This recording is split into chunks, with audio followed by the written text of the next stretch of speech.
Assalamualaikum warahmatullahi wabarakatuh. Selamat pagi, salam sejahtera untuk kita semua. Perkenalkan, saya Apotekar Yana Parsita, Magister Farmasi. Saya dosen Prodi D3 Farmasi, Fakultas Matematika Ilmu Pengetahuan Alam, Universitas Bengkulu. Pada kesempatan ini, saya akan menjelaskan mata kuliah yang saya ampu di semester ganjil, yaitu mata kuliah Farmasi Rumah Sakit dengan kode 401. Mata kuliah Farmasi Rumah Sakit merupakan mata kuliah wajib di semester 5 tingkat 3, di mana mata kuliah ini terdiri dari 2 SKS, 2 SKS teori dan 2 SKS praktek belajar lapangan. Di mana untuk praktek belajar lapangan, mahasiswa akan praktek di rumah sakit di Provinsi Bengkulu, baik rumah sakit milik pemerintah maupun swasta. Pada metode pembelajaran kali ini, saya menggunakan metode ceramah, metode interaction, dan metode pemecahan kasus atau case method, serta menggunakan metode pembelajaran berbasis proyek atau project based learning team based project. Pembelajaran secara teori dilaksanakan secara daring dan luring. Secara daring menggunakan ruang Zoom, sedangkan secara luring menggunakan ruang kelas. Untuk aplikasi, di Universitas Bengkulu memiliki aplikasi yang namanya e-learning, di mana mahasiswa memiliki akun masing-masing untuk mengakses pembelajaran mata kuliah tersebut. Untuk pengumpulan tugas, mahasiswa menggunakan email, WhatsApp, dan hard copy yang dikumpulkan langsung ke dosen pengampu mata kuliah. Mata kuliah Farmasi Rumah Sakit memiliki tim pengajar secara tim teaching, di mana terdiri dari dosen akademik dan dosen praktisi berasal dari rumah sakit. Dalam kuliah ini, mahasiswa akan mempelajari berbagai konsep dan praktek terkait peran tenaga teknik kefarmasian dalam pelayanan kesehatan di rumah sakit. Farmasi rumah sakit memiliki peran yang sangat penting dalam mendukung pelayanan kesehatan yang optimal dan aman bagi pasien. Sebagai seorang calon tenaga teknik kefarmasian, TTK tidak hanya akan terlibat dalam penyediaan obat-obatan, tetapi juga pengelolaan terapi obat, pemantauan efek samping, serta pemberian edukasi kepada pasien dan tenaga medis lainnya. Pengelolaan obat yang tepat dan aman di rumah sakit merupakan bagian penting dari kesuksesan terapi pasien.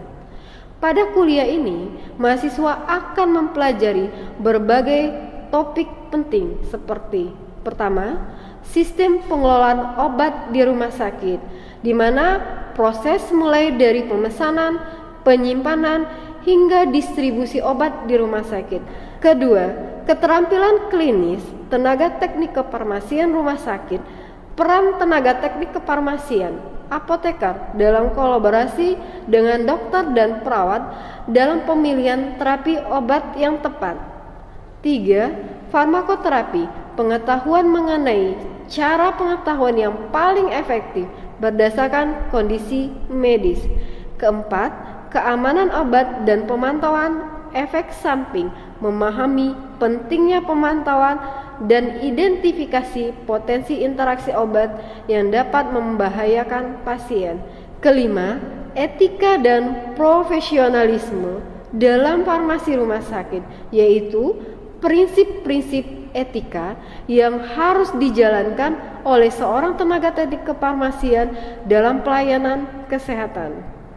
Kehadiran mahasiswa dalam kuliah ini diharapkan dapat memperkaya pengetahuan serta keterampilan dalam menjalankan tugas sebagai tenaga teknik kefarmasian di rumah sakit dan memahami aturan-aturan yang ada di rumah sakit berdasarkan Permenkes. Selain itu, mahasiswa akan memahami betapa pentingnya koordinasi antar profesi dalam memberikan pelayanan bagi pasien. Pada mata kuliah Farmasi Rumah Sakit terdiri dari 8 CPMK. CPMK yang pertama, mahasiswa memahami konsep teoritis secara umum dan khusus tentang rumah sakit dan instalasi farmasi seperti definisi, tugas, fungsi, pengelompokan, dan pengaturan perundang-undangan tentang rumah sakit. CPMK yang kedua, mahasiswa memahami konsep teoritis secara umum khusus tentang komite farmasi dan terapi. CPMK yang ketiga, konsep teoritis secara umum dan khusus tentang formularium rumah sakit. CPMK yang keempat, mahasiswa memahami konsep teoritis secara umum dan khusus tentang pengelolaan perbekalan farmasi. Untuk CPMK yang kelima, mahasiswa memahami konsep teoritis secara umum dan khusus tentang pelayanan farmasi klinik di rumah sakit. CPMK yang keenam, konsep teoritis secara umum dan khusus tentang pengkajian dan pelayanan resep serta penelusuran riwayat penggunaan obat. CPMK yang ketujuh, mahasiswa memahami konsep teoritis secara umum dan khusus tentang rekonsiliasi obat dan pelayanan informasi obat. CPMK yang kedelapan, konsep teoritis secara umum dan khusus tentang konseling, visit, dan pemantauan terapi obat, serta monitoring efek samping dan evaluasi penggunaan obat. Pada mata kuliah farmasi rumah sakit ini, mahasiswa akan diberikan tugas baik secara kelompok maupun individu. Untuk tugas kelompok, mahasiswa akan membedah studi kasus. Studi kasus yang dilibatkan ada 4 studi kasus. Pertama adalah studi kasus sistem kesehatan nasional. Kedua, studi kasus rekam medik pasien. Ketiga, studi kasus produksi sediaan farmasi di rumah sakit. Keempat, studi kasus pengemasan ulang sediaan farmasi di rumah sakit dan distribusi obat. Pada penilaian diberikan 3 kriteria. Pertama, kriteria tepat dalam menjelaskan, itu diberikan bobot 10. Kedua, kurang tepat dalam menjelaskan, itu diberikan bobot 5. Dan tidak tepat dalam menjelaskan, itu diberikan bobot 2. Adapun langkah-langkah kegiatan yang dilakukan, pertama, pembentukan kelompok kecil di mana terdiri dari 3 sampai 5 orang mahasiswa. Kedua, dosen memperjelas teknis proyek yang akan dikerjakan. Ketiga, kelompok membuat rencana pengerjaan proyek. Keempat, pelaksanaan proyek oleh masing-masing kelompok. Kelima, pembuatan laporan proyek dengan didampingi oleh dosen pengampu mata kuliah. Keenam, presentasi proyek per kelompok secara panel. Ketujuh, pemberian penguatan materi oleh dosen pengampu mata kuliah. Untuk mata kuliah farmasi rumah sakit terdiri dari 14 kali tatap muka, 2 kali ujian, yaitu ujian tengah semester dan ujian akhir semester.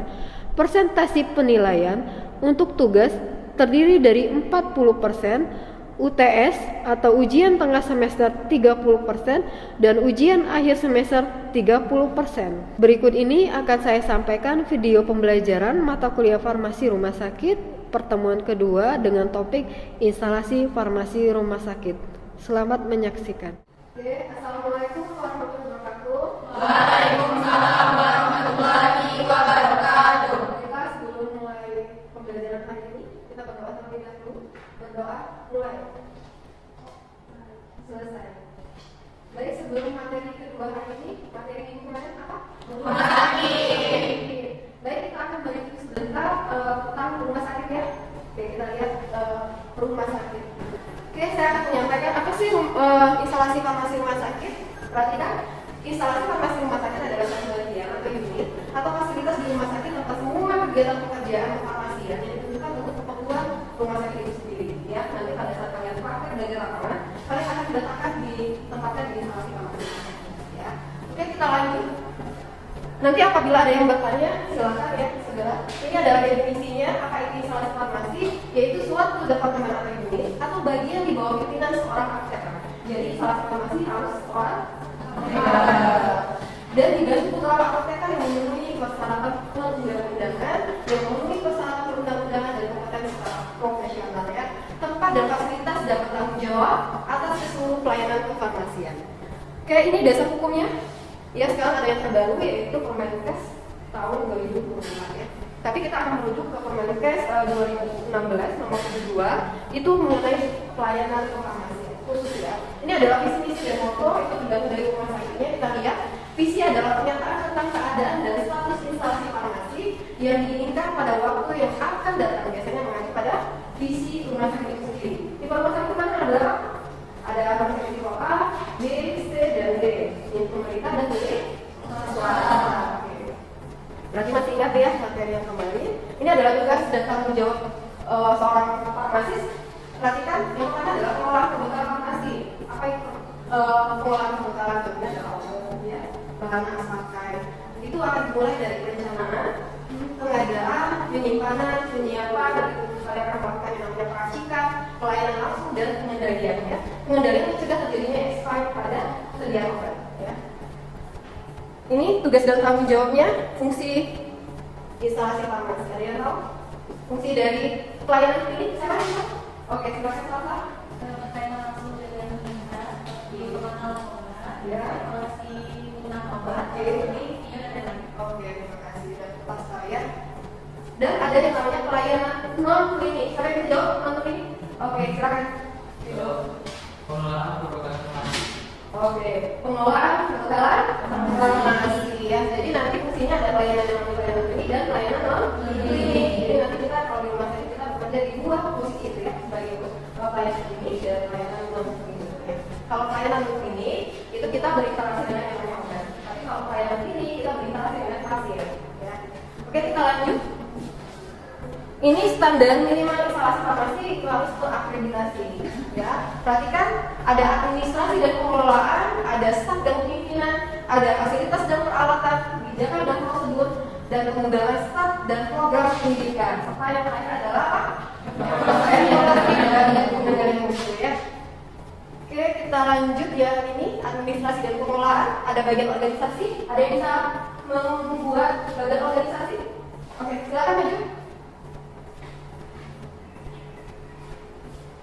Oke, silakan buat bagian organisasi suatu rumah sakit. Kita lihat ya, bagiannya sudah benar atau belum?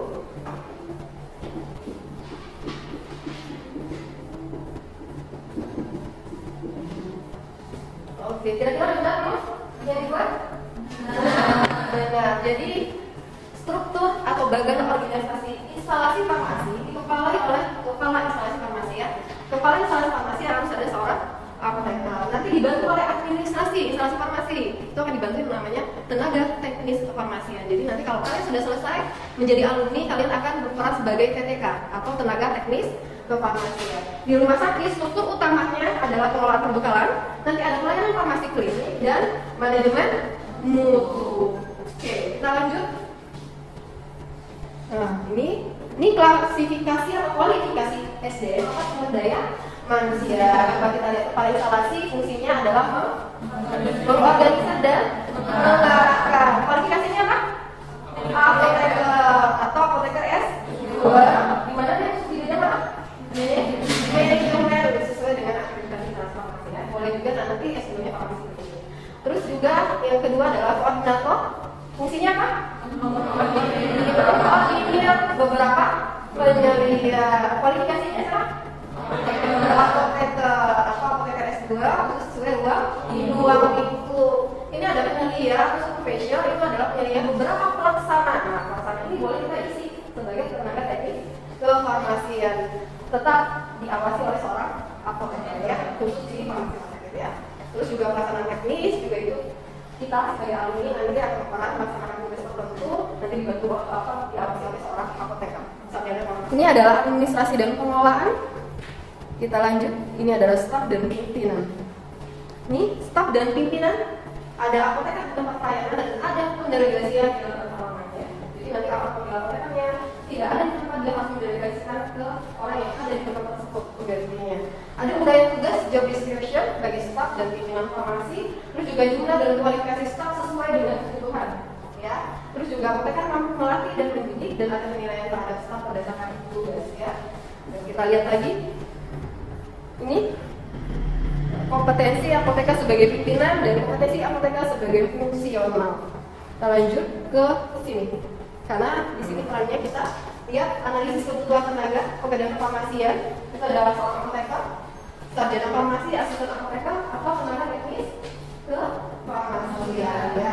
Pekerjaan administrasi di mana tenaga administrasi sebagai operator komputer membantu pelaksanaan pelayanan ya. Beban kerjanya kita lihat nih, berdasarkan kapasitas tempat tidur dan ruang. Ya, satu apoteker itu untuk 30 tempat tidur, berarti untuk 30 pasien. Jumlah resep dan kemudian per hari, terus juga volume kekebalan farmasi yang harus dilakukannya dilaksanakan oleh kerja. Oke, ini lihat pendidikan kualifikasinya waktu pelayanan. Kalau di rumah sakit ada berapa sih? 3 shift ya. Pernah ke rumah sakit? Nah, pelayanan di rumah sakit ada 3 shift ya.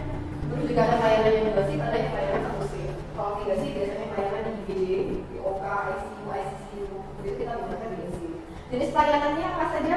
Yuk kita lihat. Ada pelayanan gawat, darurat, terus pelayanan apa lagi? Rawat inap, pelayanan rawat jalan dan rawat inap. Penyimpanan dan pendistribusian itu dilakukan di gudang. Ya, jadi ya, obat-obat, BMKP itu disimpan di dalam gudang, lalu didistribusikan ke ruangan-ruangan. Ya, terus ada produksi obat. Oke, kita lanjut ini analisis dan peralatan. Ya, ada penyimpanan sesuai peraturan. Nanti kalau kalian praktik belajar lapangan di rumah sakit, kalian akan melihat ruang penyimpanan seperti apa sih? Biasanya disebut dengan gudang farmasi ya. Ada fasilitas distribusi obat. Pernah melihat kan pelayan farmasi mereka obat?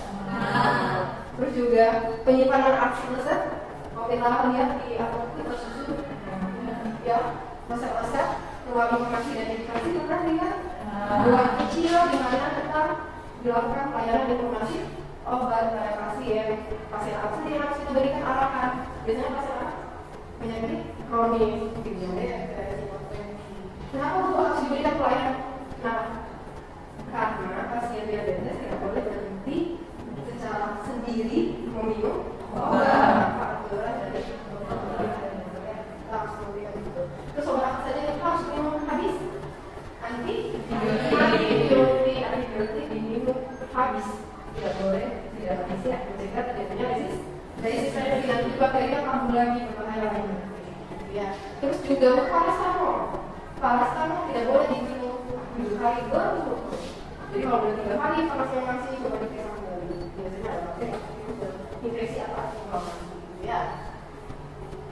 Nanti kalian akan lihat apa di mana ruangannya dan sebagainya. Ini fasilitas ruangan lagi, ruang produksi. Nanti kita akan memproduksi secara steril dan non steril.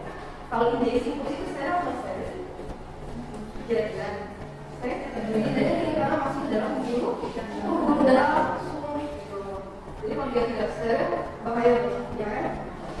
Terus juga penyimpanan, kondisi, sanitasi, temperatur. Nanti kalian akan lihat berapa suhu yang ada di dalam ruangan, tidak boleh panas. Nanti berakibat bahwa menggunakan ya.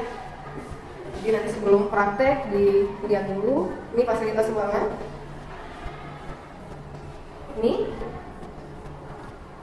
Ini staf dan pimpinan. Nah, ini klasifikasi pendidikan penting ya. Tadi sudah. Kita lanjut. Fasilitas peralatan, penyimpanan arsip. Ini jenis evaluasi materi pelayanan hari ini. Coba kita lihat prospektif. Apa itu prospektif?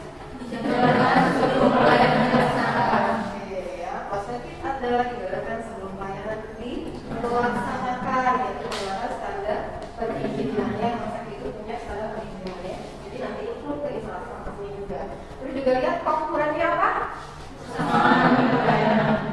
Bersamaan dengan pelayanan apa? Konsuling dan meracikan obat. Sudah bisa ya meracikan obat? Sudah ya, sudah ya. Sampai sudah 3. Retrospektif apa itu? Berarti contohnya mutasi garam. Mutasi itu adalah pemindahan ya. Pengendalian mutu. Tadi sudah namanya manajemen mutu. Ini pengendalian mutu, kriteria kualitas pelayanan yang diinginkan. Lihat penilaian kualitas pelayanan berdasarkan kriteria. Terus juga pendidikan personal dan meningkatkan fasilitas lagi perlukan. Ada pertanyaan sampai di sini? Oke, silakan ya. Ya, oke. Bagaimana cara perencanaan dan pengadaan barang di rumah? Oke, baik ya. Perencanaan dan pengadaan barang di rumah sakit itu ada timnya. Nanti yang diawasi tim itu terdiri dari apoteker, tim dari perencanaan, dan tim dari pengadaan. Jadi nanti menyusun untuk kebutuhan rumah sakit itu per tahunnya berapa yang harus dipesan. Ya, dibuat, dimasukin ke dalam rancangan, setelah itu dilakukan pemesanan ke PBF. Jadi PBF nanti mengkoordinasi bahwa orang itu ada dan baru diserahkan ke rumah sakit. Nah, tim pengadaan dan perencanaan nanti datang untuk memeriksa benar nggak barang yang kita pesan atau obat yang pesan itu sesuai, baik jumlahnya, baik kondisinya kayak atau tidak, SKM berapa tahun, gitu ya. Sampai di sini paham? Kita lihat strukturnya. Nih, di sini adalah peran yang berwarna hitam itu peran dokter. Ya, kelihatan? Kelihatan. Yang bundaran putih itu adalah peran farmasis, itu peran kita. Nah, kita lihat peran kita. Ada pemilihan, ada perencanaan dan pengadaan obat, terus juga ada penyimpanan. Penyimpanan di mana tadi? Di gudang. Ada penyaluran. Disalurkan kemana? Ke ruang rawat inap dan ke pasien pada saat pasien rawat jalan. Ya, penggunaan dan informasi, pembelian dan informasi, serta pemantauan rasionalitas, ya, pemantauan manfaat dan pemantauan keamanan. Jadi obat itu harus dipantau keamanan. Paham? Ya. Ini struktur organisasi farmasi rumah sakit yang lebih kompleks. Tadi namanya membuat yang secara umum, ya. Jadi ini adalah struktur organisasi farmasi rumah sakit yang lebih kompleks, ya. Nih, lihat manajemen. Kita mulai dari manajemen, divisi farmasi, ya, sampai subdivisi dan depo farmasi. Ya, depo itu sama seperti apotek, tetapi di dalam rumah sakit. Kalau apotek dia mempunyai badan hukum sendiri di luar. Kalau di rumah sakit dia di bawah instalasi farmasi, gitu ya. Nanti itu ada materi khusus yang akan disampaikan. Nih, perhatikan akreditasi rumah sakit. Nanti kita juga akan terlibat pada saat kita dari rumah sakit, ya, tentang akreditasi rumah sakit. Lihat standar pelayanan rumah sakit terdiri dari berapa?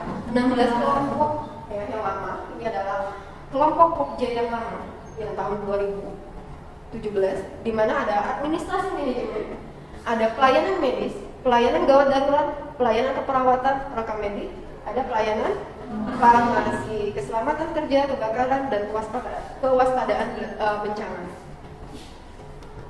Ini pelayanan radiologi. Pernah masuk keluar radiologi? Pernah? Ya, siwa X ya adanya radiasi. Pelayanan radiologi ada pelayanan laboratorium, pelayanan darah, kulit, feses, itu di laboratoriumnya, kamar operasi atau OK. Terus juga ada pelayanan pengendalian infeksi rumah sakit atau disingkat dengan DALIN. Pelayanan perinatal risiko tinggi, pelayanan rehabilitasi medik, ini biasanya untuk pasien yang pasca stroke, ya. Terus juga ada pelayanan gizi, pelayanan intensif dan pelayanan darah. Ya, pelayanan intensif apa? ICU, PICU, ICCU. Pernah dengar ya kalau di rumah sakit ya? Pelayanan ICU ada yang intensif, ya. Unit. Kalau ICCU itu kardio, khusus untuk pasien jantung. Jadi nanti kalau di rumah sakit ada ICU, ICCU, apa sih bedanya? ICCU pasien yang mengalami gangguan pada jantung. Kalau ICU biasanya memang untuk yang mengalami penurunan kesadaran, ya. Terus juga ada PICU, untuk siapa? Ya. Nanti ke sana ya. Nanti setelah materi ini kita ada praktek belajar lapangan. Oke, saya akan kembali untuk memberikan tugas kepada kalian. Tugasnya adalah tugas individu, ya. Saya cek dulu. Ini tugas, ya. Tolong dicatat tugasnya. Bentar, saya ingat. Mohon dicatat masing-masing mahasiswa tugasnya. Ini tugas. Buatlah profil rumah sakit, harus meliputi. Pertama adalah tipe rumah sakit pemerintah atau swasta, kepemilikannya milik siapa? BUMN, pemerintah atau swasta. Kalau BUMN contohnya rumah sakit apa? Pertamina milik pemerintah, RSUD. Yang milik pusat, rumah sakit apa? Ayo yang Cipu, ya, rumah sakit Fatmawati milik pusat, ya. Ini ada struktur organisasi rumah sakit, pelayanan fasilitas tenaga medis yang dimiliki. Nanti tolong dibantu untuk dibuat PowerPoint sebanyak 10 sampai 15 slide, ya. Minggu depan kita lakukan presentasi. Kumpulkan berupa handout 6 slide kecuali untuk struktur organisasi yang print dalam satu halaman. Sampai di sini paham ya? Paham. Ini jenis layanan kalau di rumah sakit ya, sekilas saya akan balik materi yang kemarin, coba dilihat jenis layanan di rumah sakit ada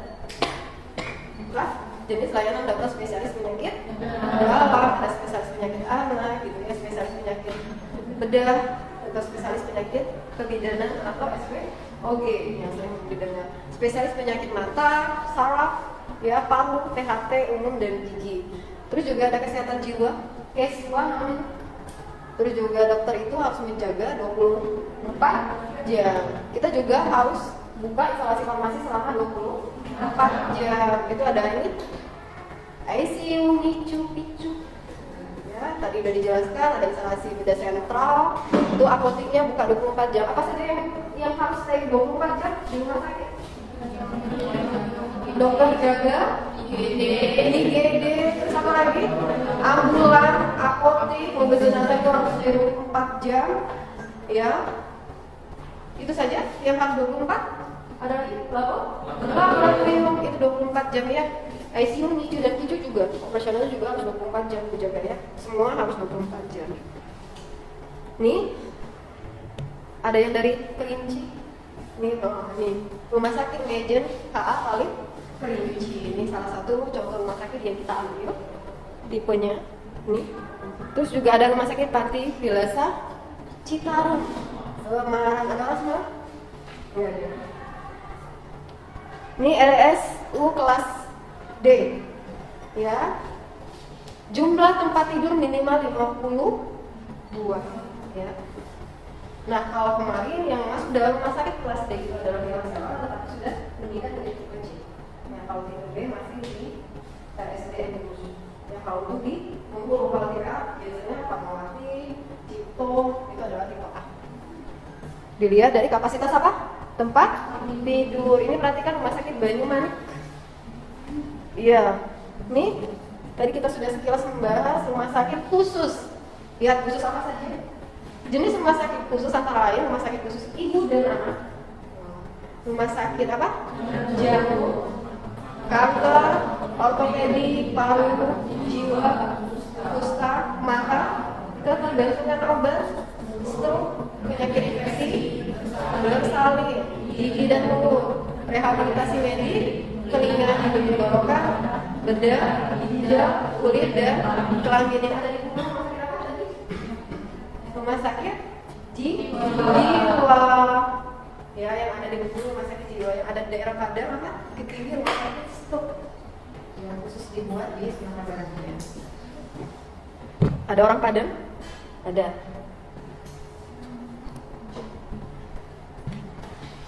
Baik, ini materi kita hari ini. Terima kasih untuk kuliahnya hari ini.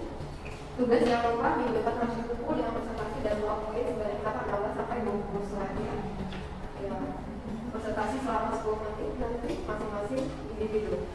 Baik, kita tutup pertemuan pada pagi hari ini dengan mengucap apa? Terima kasih. Wassalamualaikum warahmatullahi wabarakatuh. Waalaikumsalam warahmatullahi wabarakatuh. Terima kasih telah menyaksikan video pembelajaran mata kuliah Farmasi Rumah Sakit pertemuan kedua dengan topik instalasi farmasi rumah sakit. Wassalamualaikum warahmatullahi wabarakatuh.